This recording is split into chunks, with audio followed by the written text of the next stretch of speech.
Ush, awak beli apa tu? Roti Wah, macam sedap je. Saya rasa sikit boleh? Sikit je Okey, sikit. Sikit je. Ih, ujung tu je. Sikit je? Rasanya sikit Ujung? je. Sikit je. Sedap kan? Sedap. Saya nak rasa awak punya juga. Ni? Okey. Sedap je. Nak pegangkan saya punya juga.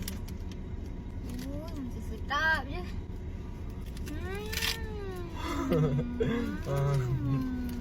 Sedap kan?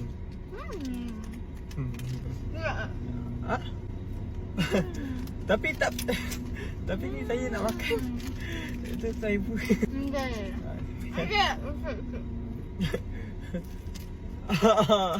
Tak apa. Tak apa, awak makan lah. Memang saya beli untuk awak pun. Makan. Sedap. Makan. Tak boleh. Awak punya? Oh, tak, tu saya punya. Enggak, nanti saya bagi awak.